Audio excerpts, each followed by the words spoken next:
Good morning, everyone. Just wanted to start off by acknowledging my father-in-law. His name is Phil Johnston, and lives out in Northern California.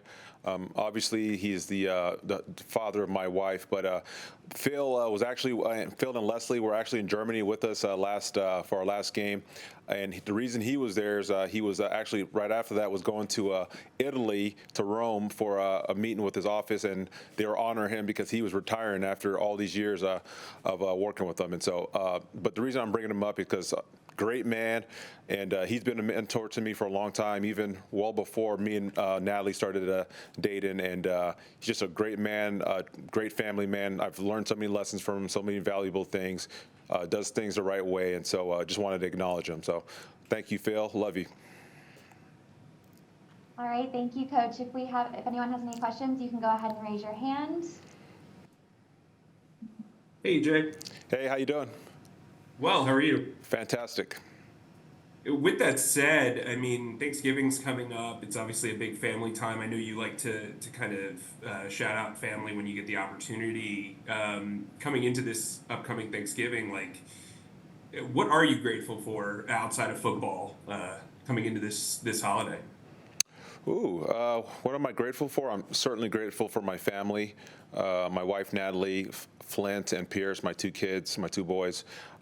They've been some great support, and not just this season, but every season of my career for my wife. And she's just been such a rock for me. And what we do isn't easy. And we definitely need support inside the building, outside the building, and I certainly feel that from all the people I'm around. So grateful for my family, and really just grateful to be able to have the profession that I have, because I don't take for granted how blessed I am to have this job, to have these opportunities, and to coach the men that we get to coach and work with them. And so a lot of things that are really, really great for me in my life personally, and so I have a lot of gratitude for that. And if I could follow up on an actual football question, a lot of the guys you brought in this year that have a background with you really stepped up in Germany, made some big plays. Josie, Ashawn, all those guys. How important is it to have guys that you have history with show the rest of the defense, now that everybody's starting to get healthy, how to operate in game settings? Yeah, I mean, it's really, really important. And the main reason that those guys are here is not so much the history, but it's because they're really good football players. And these are guys that can go play on a lot of football teams across the league. And just to have them here for us, not only in terms of the talent and what they do on the field, but the work ethic, the professionalism that they display. It's great for their teammates to witness that. And so I have so much respect for those guys: Nick Scott, Jordan Fuller, Ashawn, like you said, D. Will, Josie. Those guys are just tremendous people, tremendous players, tremendous teammates. And so we're very fortunate to have them. All right, we'll go to David, followed by Caspi. Hey, Coach, good to see you in a great mood today.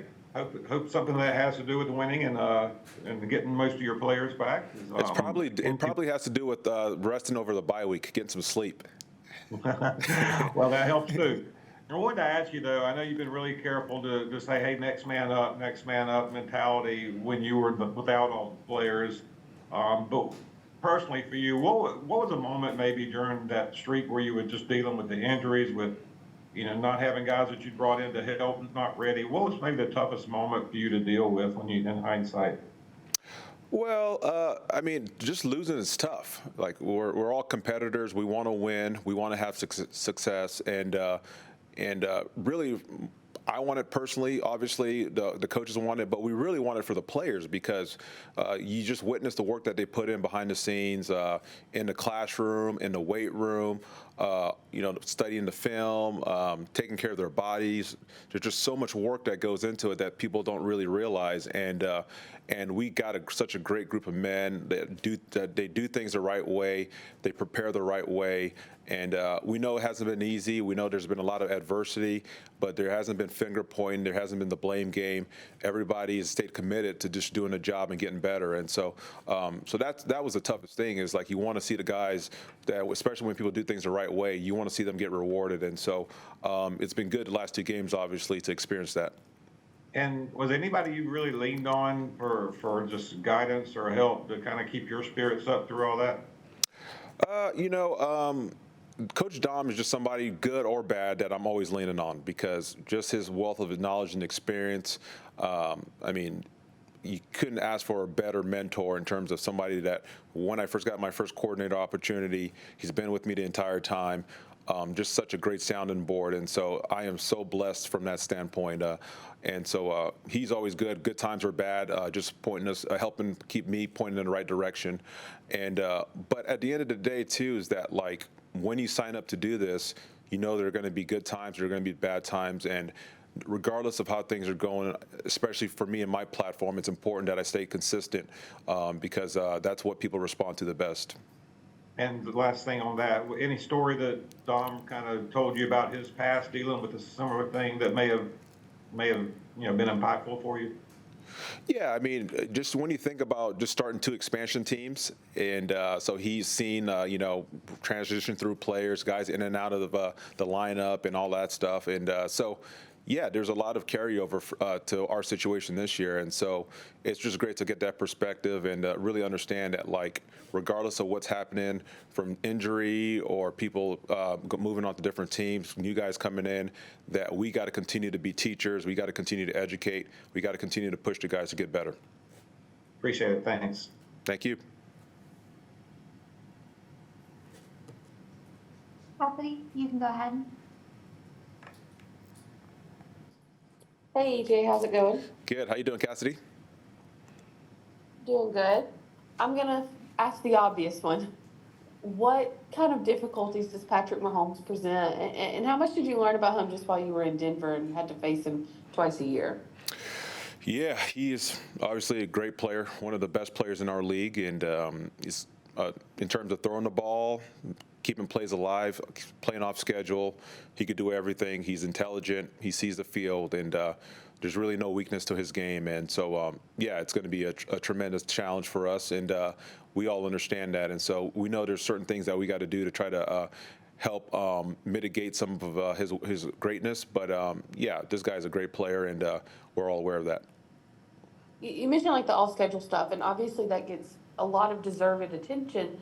How much though of his game is also just being clinical and being able to kind of tear defenses apart? How like vigilant do you have to be about that part of it too? Yeah, and he's complete. There's really no weakness to him, and he can play on schedule. If the first read is there, that guy's getting the ball. He's accurate. He can stretch the field with every part of his arm. Yeah, so he can play the quarterback position just by being traditional, and then he has that extra layer of extended plays. Thank you. All right, and we will finish off with Joe, Mike, and Jeff. EJ, following up on that, your 2 games against the Chiefs in 22, I mean, Patrick had pretty big games, but it did look like you turned him over a bunch. What was the key to that, and anything that you can replicate? Yeah, no, we certainly gave up some explosive plays, which we would like to have back. I would like to have back, and we understand that the player we're playing against, he's going to make things happen. But I do think it's important that try to get pressure on him, try to keep the pocket dirty around him. That's going to be really, really important. And so our front guys understand that they're going to play a big role in this game. What have you seen, kind of pros and cons with teams that employ a spy against him? Yeah, over the years, between Coach Reed and himself, they've seen now every type of defense to try to stop him. Obviously they've had so much success, and people have thrown so many things at him to try to get him off schedule. And they've seen it all. They're ready to adjust to it. And so I think it's important that we stay. We just keep mixing it up. I don't think we could give him any one thing to stop him. And so, as much as we can, we got to try to keep him off balance. Thanks. EJ, sneaking back in here. DJ Wonnum had a pretty dominant first half. I felt like he's kind of set the tone for the defense in Munich. When you went back and looked at the tape, how much did he affect your scheme and the people around him, and how excited are you to have him back after seeing that one game of progress?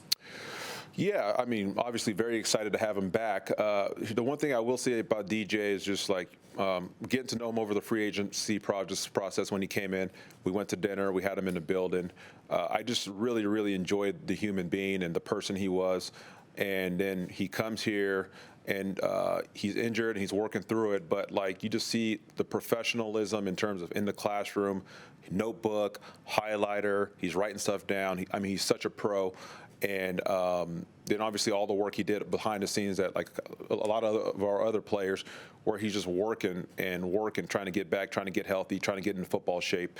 And so what I really, really appreciated about him is that like for a guy that hasn't taken a lot of reps, wasn't here, didn't do anything during training camp, practice for just a handful of weeks, to get in the game and execute at the level that he did just is such a credit to the person, the professional, the intelligence, all of those things. And so that was really, really cool to see. Again, he's one of those players that like you see all the work that he's putting in, and he deserved to come out and have that type of performance. And we're looking for more of that.